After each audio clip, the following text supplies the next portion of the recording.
क्या आप जानते हैं कि राम सेतु, जिसे भगवान राम ने लंका तक पहुंचने के लिए बनाया था, केवल एक ऐतिहासिक पुल नहीं है। यह पुल रहस्यों और डरावनी घटनाओं से भरा हुआ है। यहाँ रात के समय अजीब घटनाएं घटती हैं, जिन्हें देखकर आपका दिल दहल जाएगा। तो आप दिल थाम के बैठ जाए क्यों कि यह स्टोरी सही है या बस ऐसे ही है।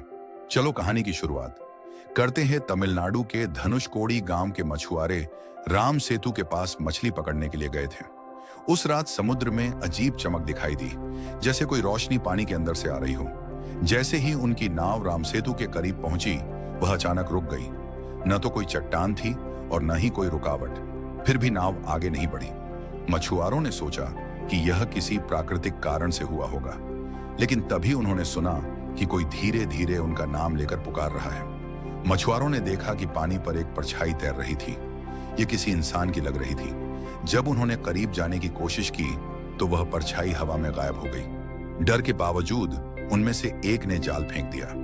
जैसे ही जाल पानी में गिरा, उसे किसी ने अंदर से खींचना शुरू कर दिया। मछुआरे ने जब जाल खींचने की कोशिश की तो उसे ऐसा महसूस हुआ जैसे किसी ने उसका हाथ पकड़ लिया हो।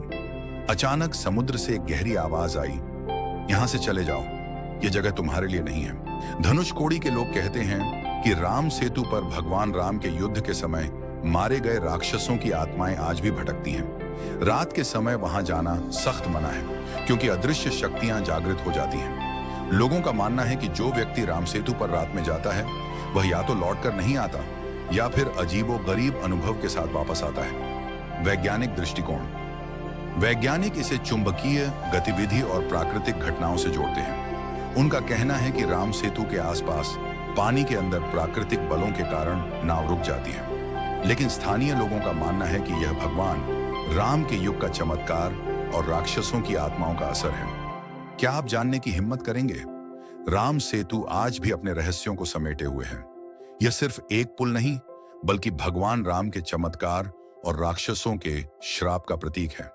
क्या आप रात के समय राम सेतु पर जाने की हिम्मत करेंगे? क्या आप इन रहस्यमयी घटनाओं पर विश्वास करते हैं? कमेंट में हमें जरूर बताएं।